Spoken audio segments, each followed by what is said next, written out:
Mormons do. The Mormon church teaches that the Negroes are not equal with other races. This is what the Mormon church teaches in their doctrine book here in 1966. They say it's the Lord's doing. It's based on His eternal laws of justice and grows out of a lack of spiritual valiance of those concerned in their first estate. Lack of spiritual valiance. What do they mean here? Well, I had a couple Mormon missionaries knock on my door one time, and they said, Mr. Hovind, we'd like to talk to you about the Lord. I said, that'd be great, fellas. Which Lord would you like to talk about, yours or mine? They said, oh, we serve the same God. I said, no, fellas, I'm sorry. We serve a different God. I said, let me show you here. Does your God have a body like mine? They said, yep, we believe He does.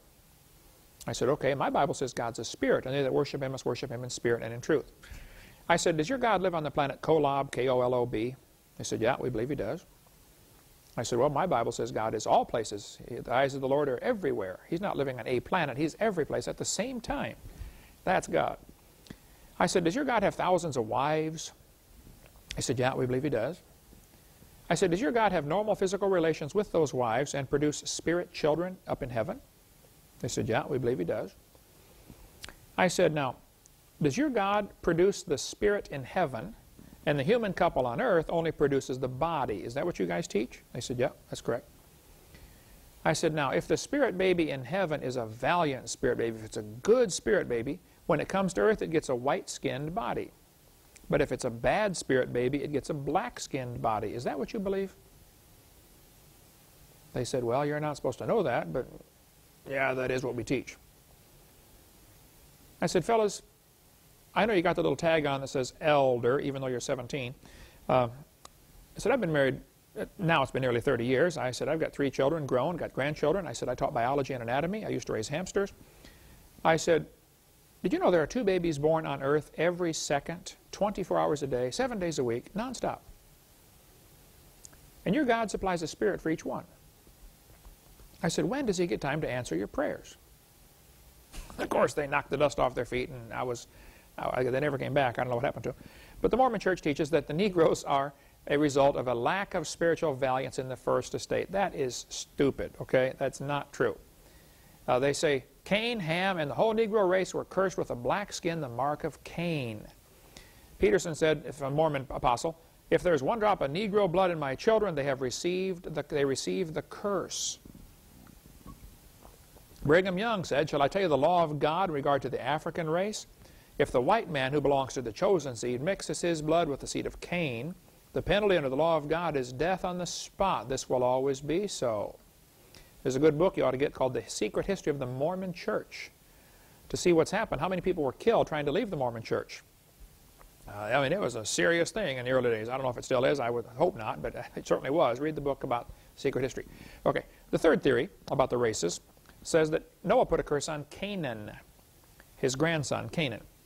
Genesis 9 says, cursed be Canaan, a servant of servant shall he be. Genesis 9:26, Canaan shall be a servant. Canaan's a servant. Some people think that Canaan became the first black man, and the black people are supposed to be servants. I think that's silly, that's dumb, it's not true. But those verses were used to justify slavery during the Civil War here in America. That's not where the races came from. Canaan was not the first black man. The fourth, and I think the most reasonable theory, is that the skin colors came as a result of the Tower of Babel. After the flood, God told them to spread out, have lots of kids, and move around the world. Well, they didn't. They disobeyed God. They stayed in one place, and they tried to build this big tower. Genesis 10:5 says, by these were the isles of the Gentiles divided, in their lands, everyone after his tongue, after their families, in their nations. I think what happened at the Tower of Babel, they broke up into languages, and people had to travel off, and those that spoke French went together, and those that spoke German went together, and they ended up, you got to marry into this little group. So you have close inbreeding, and if you marry cousins or sisters or nieces for a few generations, you're going to have a redneck after a while. Very unusual traits will become pronounced.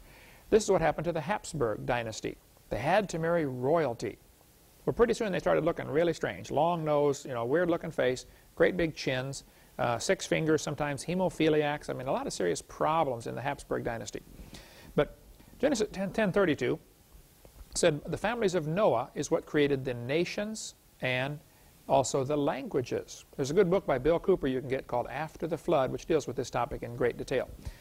One of Noah's sons, Japheth, in Genesis chapter 10, had about 14 kids or grandkids. It's kind of tough to count. If you go through Genesis, you'll see. It's called the Table of Nations. Very interesting story. But Ham had 31, roughly 31 kids or grandkids, and one of those was Canaan. It's only one of his 31 kids and grandkids. The Bible teaches us that Egypt is the land of Ham. It says so in Psalm 105. Egypt is the land of Ham. And in Psalm 106 it says, the wondrous works in the land of Ham, which is Egypt. There's not a whole lot of question among most Bible scholars that Africa is the land of Ham, the Hamites. So Noah's three sons, Shem, Ham, and Japheth, Ham settled this direction down in Africa. And the black people predominantly originated from Africa. The Japhethites, the descendants of Japheth, became the Europeans. They traveled over this way. And the Shemites became the Orientals. They traveled, Chinese, Japanese, etc. Shem had about 29 kids or grandkids. Makes them a total of roughly probably 75 original languages. So I think the original, after the Tower of Babel, broke up into maybe 60, 70, 80, or 100 different language groups. I think it's pretty obvious that probably English, German, and Danish had an original root language that was the same. I think probably they have originated from the same language. This is English, for instance, from 1,500 years ago. Now, I can't read but one word on the page. That's duh, the first one. So the English has changed radically in the last 1,500 years, and Spanish, Italian, French, and Latin probably had a common root language. Nobody argues about that. I think a lot of the original languages contain the gospel story. For instance, in Chinese, you see the symbol for boat in the upper right-hand corner here is a combination of the symbol for a vessel, 8, and mouths. 8 mouths in one vessel. That's Noah's Ark. So a boat is the symbol for 8 mouths in a vessel. The symbol for garden is dust plus breath plus 2 people in an enclosure. The Garden of Eden, 2 people made from the dust of the ground. There are some great, great books on the Chinese language and how it contains the gospel story. Another book called God's Promise to the Chinese. You can get either one of these through our ministry here. I think God made everybody of one blood, according to Acts chapter 17. So you're not superior because of the color of your skin. Malachi said, have we not all one Father? We all came from Noah, folks, and nobody's superior because of the color of their skin. They've been searching for the Adam and Eve, according to Science magazine here, Newsweek magazine. They say we had a common ancestor, one woman who lived 200,000 years ago, mitochondrial Eve. Then later they did research and said, wow, maybe it was only 6,000 years ago because they found that mitochondria changes quicker than they thought. And then they said, oops, we know that can't be right, so we're going to keep searching. The fact of the matter is, the Bible's right. About 4,400 years ago, we all came from Noah and his descendants. Noah's 3 sons, of course, may have been married to sisters or may have been married to somebody other else from before the flood. I'm not sure what the diversity was in the, before the flood back then. Okay, next question. What about cloning? Well, I think cloning is an interesting genetic trick, but it's not producing anything new. They're taking a DNA code that already exists and transplanting it. And the DNA code is incredibly complex. We cover this on seminar part 4, how complex the code is. What happened with the sheep Dolly, they took a 4-year-old sheep and they tried to take a cell and take a nucleus out of the cell and put it into a different cell and implant it so it would develop into a new sheep. They had 277 failures. It cost them $50,000 to make that one sheep. And then Dolly ended up aging much faster than normal and died very early. Didn't live near as long as a normal sheep does. So basically, there was a failure. $250,000 for one sheep. I said, fellas, hey, the sheep can do this a whole lot quicker and cheaper. Leave them alone. They're doing fine. Okay. Next question. Why did God make poisonous snakes in a perfect world? I don't know the answer to this one for sure, but I have a theory that might help shed some light on this. Dr. Guderian in western Ecuador has treated 300 cases of snake bite with electric shock. They use a stun gun. If you get bit by a poisonous snake, if they get you within the first, 30 minutes, they will take a stun gun and shock the site of the injury where you got bit. They shock the other side of the limb, and if it's been more than 30 minutes, they go halfway to the heart and shock you again. The electric shock going through your body neutralizes the poison.